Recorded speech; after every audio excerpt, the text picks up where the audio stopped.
Training is incredibly important to us at the Visitor Information Centre, making sure that we know the value and the role that we play. And as a council, we've been, very, I guess, our council is supportive of that, and they know that the difference that good customer service can make and engagement can make.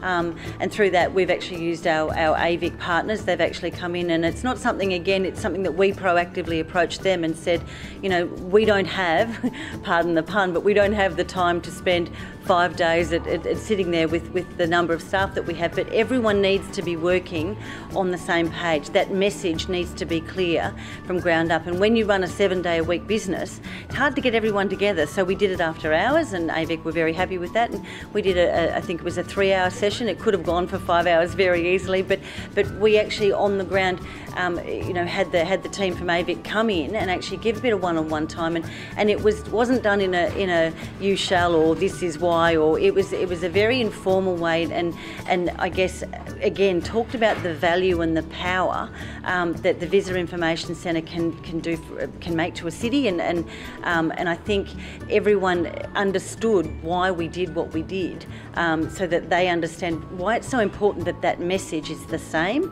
It's not, oh, I think this is the best place in town, or this is the only thing that you need to do in Dubbo, or don't come to Dubbo. Like, it's important that, and those people that are here, they're already engaged. It's easier. It's just the icing on the cake, and making sure that message is the same across the board. One of the greatest challenges is actually, I guess, convincing getting the message out there that we're here for the city, and I think when people come in here, the number of locals that actually come in here go, wow, they didn't know what we did, and with budget constraints and things like that, as everyone that works within council operated visitor information centres, and even those that are operated by volunteers, is actually knowing the value that you can get through a visitor information centre. Quite often, when you do your job well, everyone thinks you know everything about everything. Again, another challenge, but we've probably looked at things differently. The way to get locals engaged, and we now sell tickets for events. So how do you get, we've got Flicks and the Sticks that's coming up. Now we sold 17,000 tickets.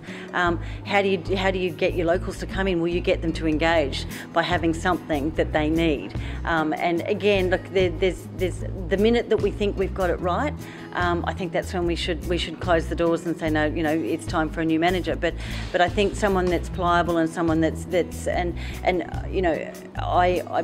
role that the supervisor plays is only one part of a team.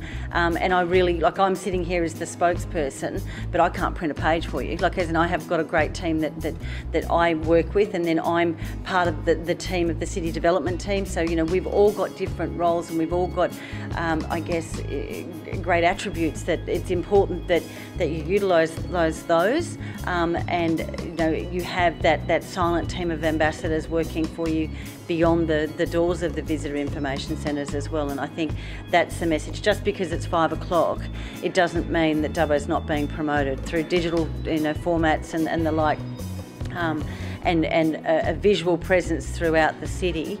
We're still promoting Dubbo.